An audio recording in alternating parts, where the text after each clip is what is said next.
All right, now let's go ahead and take a look at the gradebook. Just click on the grades link.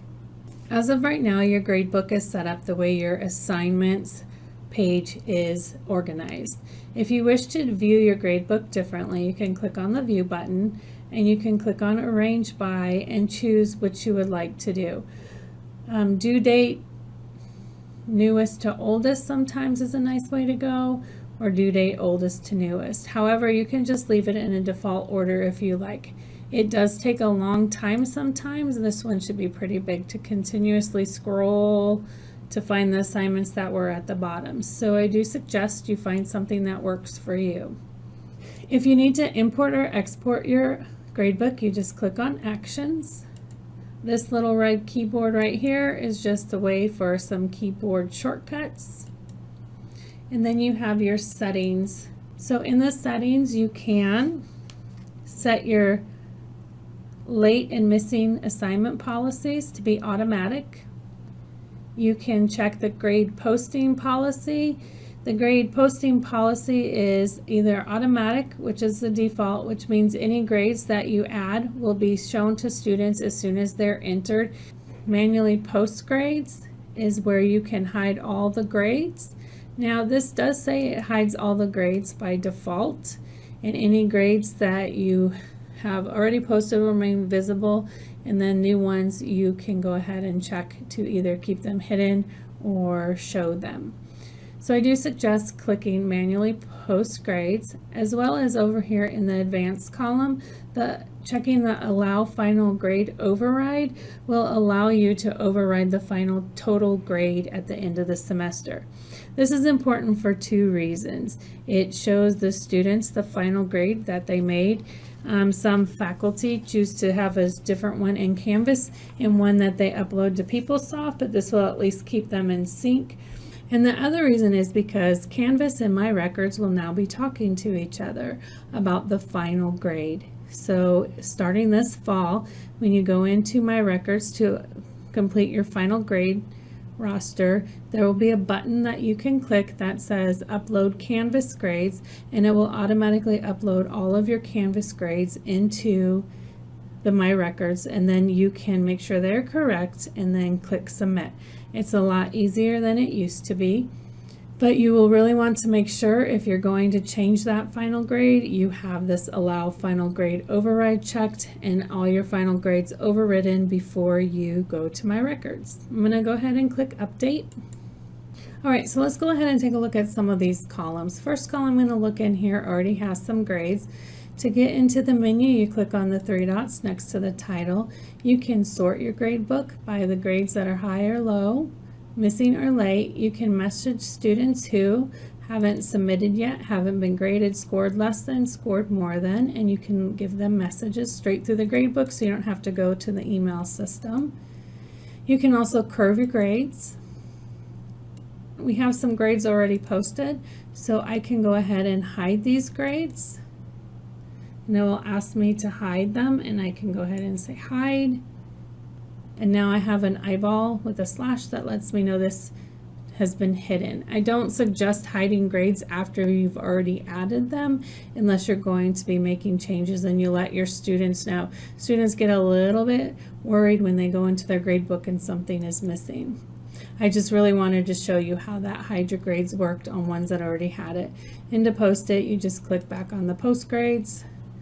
It lets me know that I can share them, and then they are open again.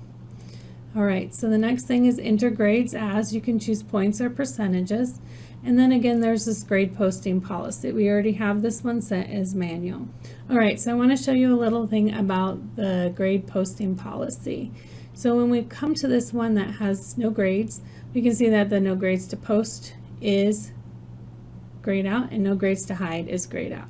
So if we go to grade posting policy, we see it is manually, and I can't save it down here because it's already set there. So the only way I'd be able to save it is to click automatic and change it. However, you're like, oh my gosh, is this working?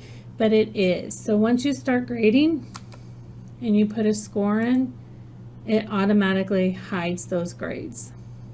I want to come here on this one and let you know how to manually enter grades. I actually just showed it to you on this one. You can enter a score and then just click enter.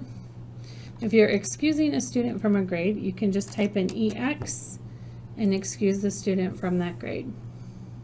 So you may be wondering how to access Speedgrader in your gradebook. When you need to access Speedgrader, you can click anywhere in a column and click on the arrow. The arrow will take you to an overview board. If I'd already had this graded, you would see a grade, if it was late, missing, or excused, and it would have my comments and feedback. But since it doesn't, we'll just click on Speedgrader, and there is no submission here for us to see. When you have an assignment that needs to be graded, you will have a little assignment piece of paper here that lets you know there's an assignment that has been submitted. So you just click in the cell, click the arrow to get to Speedgrader, click on Speedgrader. So the nice thing about Speedgrader is you can also use it instead of having to download this paper to Word and then leave your comments and then upload it back. You can use Speedgrader to leave comments and notate. You can rotate the page, zoom in and out, enter full screen, find selections. You can use point annotation, highlight annotation, free text annotation, strike through annotation, free draw annotation, and area annotation. So let's go ahead and do one of each. So if you want to drop a pointer, you just click the pointer, you can select your color, and then you just drag, drop, click, and leave a comment. If you want to highlight a certain passage, you just highlight, then come over here and click on the little text, and you can leave a comment.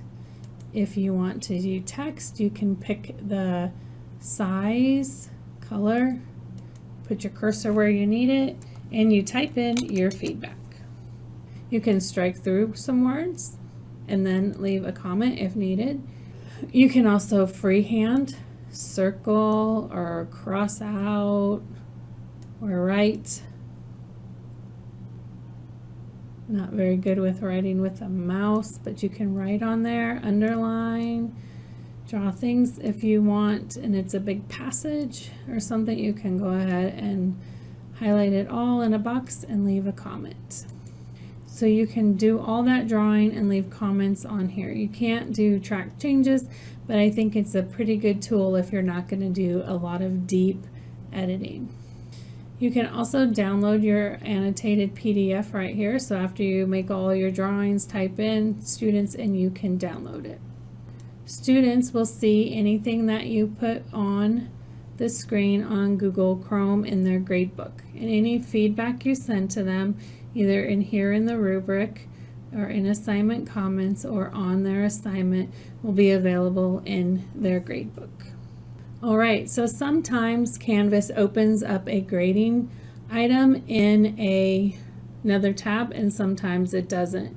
But to get back to your Canvas course or your gradebook, you just come over here and click on Gradebook.